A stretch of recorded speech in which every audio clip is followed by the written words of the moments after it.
ప్రపంచాన్ని మొత్తం పట్టుకున్న సందర్భంలో భారతదేశంలో కూడా ఒక సంఘర్షణ ఏర్పడి ఈ దేశంలో అలాంటి ఒక ఊహాజనితమైనటువంటి కమ్యూనిస్టు రాజ్యాన్ని తేవాలని, దాన్ని తుపాకీ గొట్టం ద్వారా తేవాలని 1970 ప్రాంతం నుంచి సుమారు 40 గ్రూపులుగా ఉన్నటువంటి ఈ పీపుల్స్ వార్ మావోయిస్టు పార్టీలు పనిచేస్తూ ఉన్నాయి.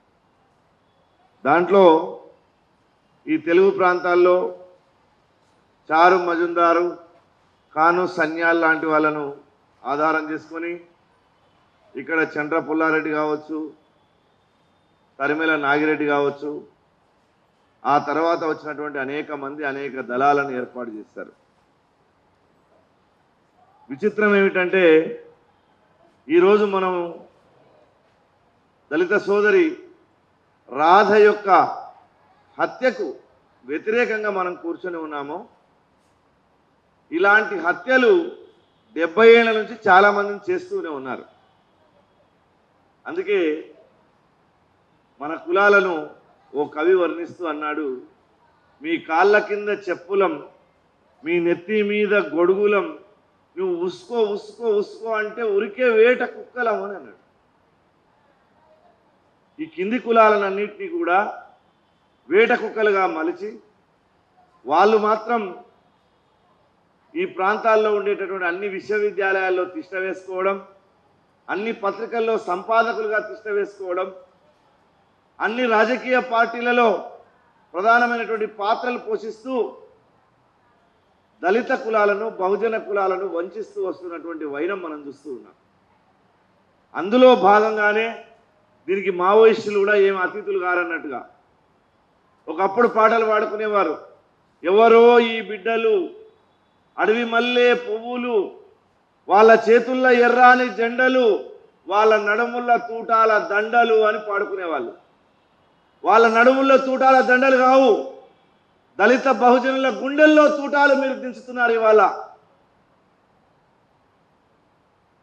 ఒక అమాయకురాలైనటువంటి అమ్మాయిని నిస్వార్థంగా మీకోసం, మీ సిద్ధాంతాన్ని నమ్మి, మీ పాటలు, మీ ఆటలు, మీ మాటలు, మీ బాటలో నడిచినటువంటి అమ్మాయిని నిర్దాక్షిణ్యంగా కాల్చి చంపినటువంటి ఈ వైనం చూస్తే మన గుండె తరుక్కుపోతుంది. నిజంగానే మేము అడవి మల్లె పువ్వులమో కామో మాకు తెలియదు, కానీ మా నడుముల్లో, మా గుండెల్లో తూటాలు మాత్రం మీరు దించుతున్నారు. ఆకలి కేకల డప్పులు కొట్టి మీ పెద్ద బొజ్జలు మాకు చూపించి పెద్ద పెద్ద పాటలు మాట్లాడి ఎగిరి దుంకి మా బిడ్డలు తీసుకొని వెళ్ళి తుపాకులు ఇచ్చి అడవుల్లోకి తీసుకెళ్ళి బస్తర్ అడవుల్లో, ఛత్తీస్గఢ్ అడవుల్లో, బీహారు మైదాన ప్రాంతంలో, శ్రీకాకుళం అడవుల్లో అనేక చోట్ల మా బిడ్డలు తీసుకుని వెళ్ళి సమాధులు కట్టేటటువంటి పని మీరు చేస్తూ ఉన్నారు.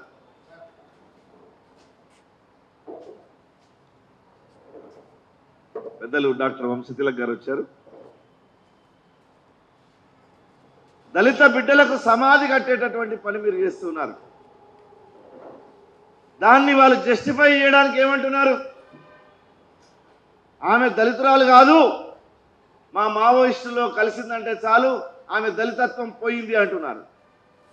ఆమె దళితత్వం పోవడానికి ఏమైనా మీది సన్యాసాశ్రమమా?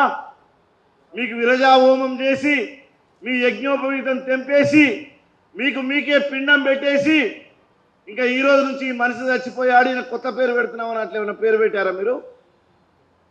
మళ్ళీ మీ చెంచాలు, మీ తోకలు అన్ని విశ్వవిద్యాలయాల్లో, అన్ని మీడియా క్యాంపస్లలో కూర్చొని రోజు దళితవాదం మాట్లాడుతుంటారు.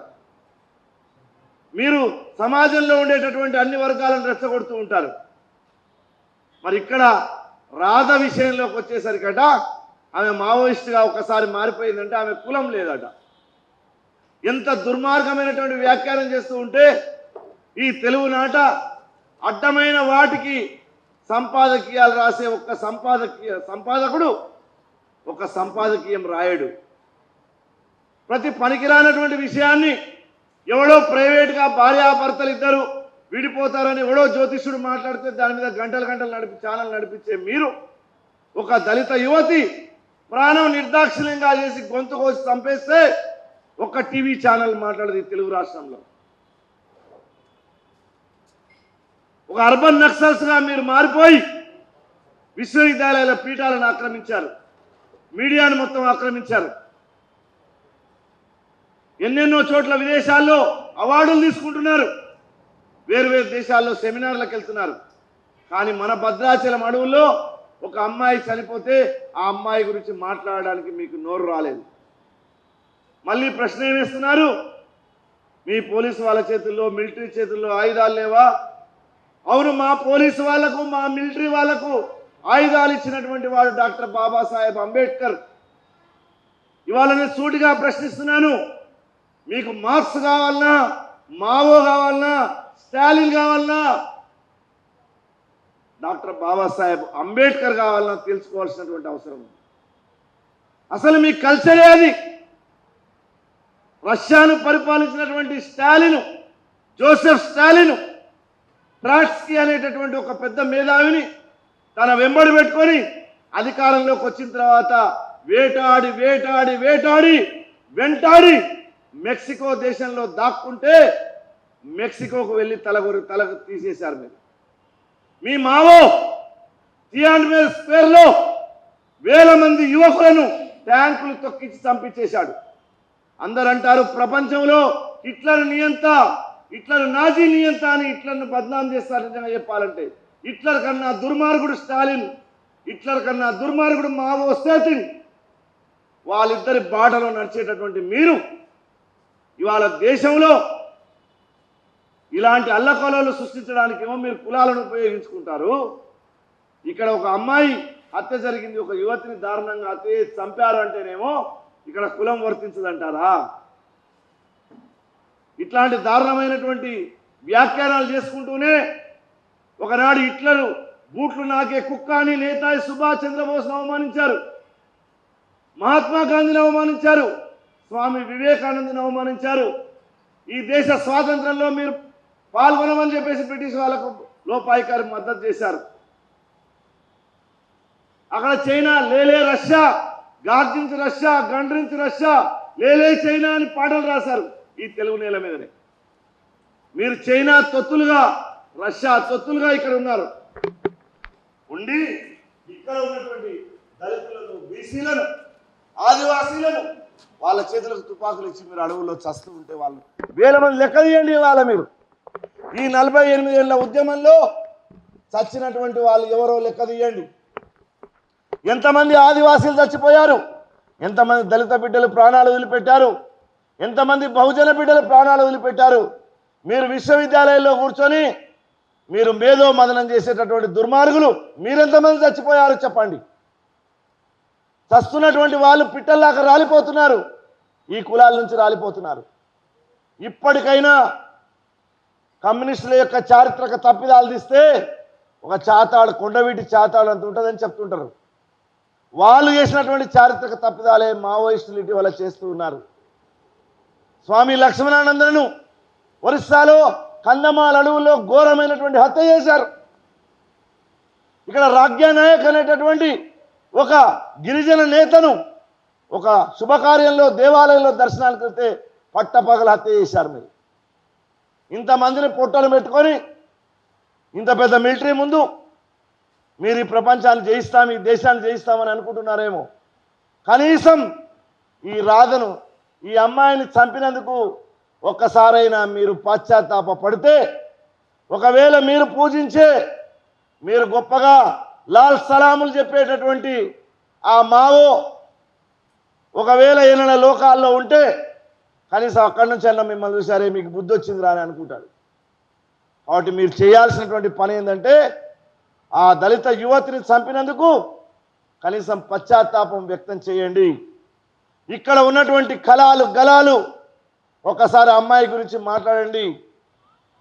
ఇన్ఫార్మర్ల నెపంతో ఎవరిని చంపుతున్నారు? ఇన్ఫార్మర్లు గారా మరి నగరాల్లో కూర్చొని నగర మావోయిస్టులుగా ఉండి, అర్బన్ నక్సల్స్గా ఉండి ఎన్నో పార్టీలతో లోపాయికారి ఒప్పందాలు చేసుకొని పార్టీలలో కొడుకులను బిడ్డలను చేర్చి ఆస్తులు కొట్టేసినటువంటి వాళ్ళు ఉన్నారు. మరి వాళ్ళెవరు? ఇన్ఫార్మర్లు గారా? ఈ అమ్మాయి ఇన్ఫార్మర్ అయిందా మీ ప్రాణానికి? ఇప్పటికైనా మీరు పాశ్చాత్తాపపడాలని, ఆ అమ్మాయి హత్య పట్ల దారుణమైనటువంటి కృత్యం జరిగిందని సమాజానికి చెప్పండి. అప్పుడు మా దళిత బహుజన కులాలు సంతోషిస్తాయి.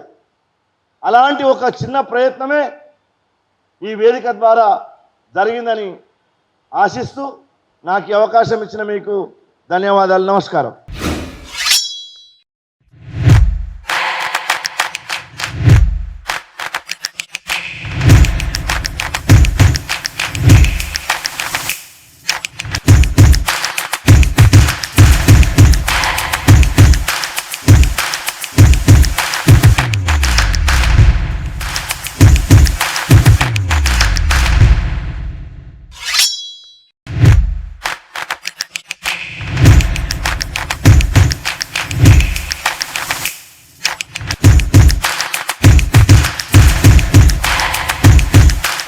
ఈ వీడియో మీకు నచ్చినట్టయితే లైక్ చేయండి, 10 మందికి షేర్ చేయండి. అలాగే కామెంట్ల రూపంలో మీ అభిప్రాయాలను మాతో పంచుకోండి. Nationalist hub group of channels ను సబ్స్క్రైబ్ చేసుకుని తెలుగునాట జాతీయవాద జర్నలిజాన్ని ప్రోత్సహించండి. ఈ వీడియో కింద ఉన్న బెల్ ఐకాన్ పై క్లిక్ చేయడం మర్చిపోవద్దు.